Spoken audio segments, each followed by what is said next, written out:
Hello friends, இன்றைக்கி என்ன செய்ய போகிறேன்னு பார்த்தீங்கன்னா, ரேசன் அரிசி வச்சு இந்த சில்லான கிளைமேட்டுக்கு சூடான காரமான ஒரு தக்காளி சாதம் எப்படி செய்யலான்னு பார்க்கலாம். அதோட அதுக்கு தொட்டுக்க தேங்காய் சட்னி எப்படி செய்யலான்னு பார்க்கலாம் வாங்க.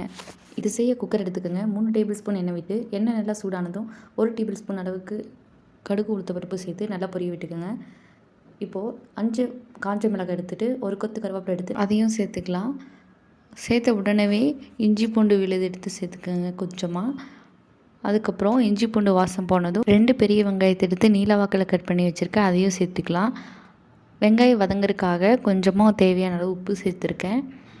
இப்போ நல்லா கிளறி விட்டுக்கிட்டே இருங்க.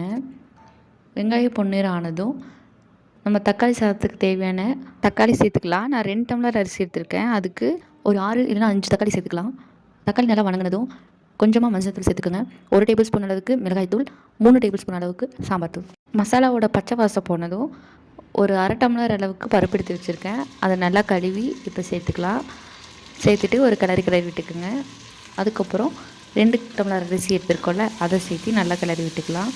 நீங்கள் ரேஷன் அரிசி கழுவும் போது சுடுதண்ணி வச்சு தான் கழுவணும். அப்போ தான் அந்த ரேஷன் அரிசியோட ஸ்மெல் வந்து நம்மளுக்கு வராது, சுத்தமாகவும் இருக்கும். இப்போ 2 டம்ளர் அரிசிக்கு 4 டம்ளர் தண்ணி ஊற்றி நல்லா கிளறி விட்டுட்டே இருங்க. ஃபைனலாக உப்பு காரம் டேஸ்ட் பண்ணி பாருங்கள். அப்படி இல்லைன்னா பத்தலைன்னா கூட மறுபடியும் போட்டுக்கலாம். ரேஷன் அரிசிக்கு கொஞ்சம் லைட்டாக உப்பு எச்சா இருந்தால் தான் அது சாப்பிட்றதுக்கு கரெக்டாக இருக்கும். அதுக்காக நிறைய உப்பும் சேர்த்துட வேண்டாம். கடைசியாக கொத்தமல்லி தள்ளி கிள்ளி போட்டுட்டு ஒரு கிளறி குக்கர் மூடி வச்சிடலாம். ரேஷன் அரிசிங்கிறனால ஒரு 4 விசில் விட்டு நல்லா கொலைய விட்டு அதுக்கப்புறம் எடுத்து சாப்பிட்டோம்னா இன்னும் சூப்பராக இருக்கும். அரிசியும் வெந்திருக்கும். விசில் வர வரைக்கும் நம்ம இது கூட தொட்டுக்க தேங்காய் சட்னி எப்படி செய்யலாம்னு பார்த்தலாம். ஒரு அரை முடி தேங்காய் எடுத்துருக்கேன், அது சின்ன சின்ன துண்டுகளாக வெட்டி மிக்ஸி ஜாரில் சேர்த்துக்கலாம். ஒரு கைப்பிடி அளவுக்கு பொட்டுக்கடலை எடுத்து சேர்த்துக்குங்க. 2த்தையும் தண்ணி ஊற்றாமல் அரைச்சிக்கோங்க. அரைச்சதுக்கப்புறம் ஒரு 3 பச்சை மிளகா, 2 வர மிளகா சேர்த்தி, ஒரு பல் பூண்டு, கொஞ்சமாக இஞ்சி சேர்த்து தேவையான அளவு உப்பு போட்டு கொஞ்சமாக தண்ணி விட்டு அரைச்சிக்கலாம். கொஞ்சமாக மல்லித்தலையும் சேர்த்துக்குங்க.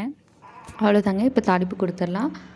ஒரு சின்ன வடை சட்டியில் கொஞ்சமாக எண்ணெய் சேர்த்து எண்ணெய் நல்லா சூடானதும் 1/2 டீஸ்பூன் அளவுக்கு கடுகு உளுத்த பருப்பு சேர்த்துக்குங்க. கடுகு நல்லா பொரிஞ்சதும் ஒரு கொத்து கருவேப்பிலை சேர்த்துக்கலாம். கருவேப்பிலை நல்லா காஞ்சதும் உடனே கேஸ் ஆஃப் பண்ணிடுங்க. அப்படியே ஒரு கிளறி விட்டுக்குங்க. அதுக்கப்புறம் அவ்வளோதாங்க. இந்த பக்கம் பார்த்திங்கன்னா 4 விசில் வந்தாச்சு.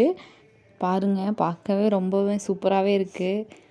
நல்லா கொலைய விட்டு எடுத்திருக்கோம். இது கூடவே அந்த தேங்காய் சட்னியை கெட்டியாக வச்சு சாப்பிட்டிங்கன்னா சூப்பரான ஒரு அல்டிமேட் காம்போ தாங்க. நீங்களும் மறக்காமல் ட்ரை பண்ணி பாருங்கள். ட்ரை பண்ணி பார்த்துட்டு எப்படி இருக்குன்னு கமெண்ட்ஸில் சொல்லுங்கள். தேங்க்யூ ஃபார் வாட்சிங்.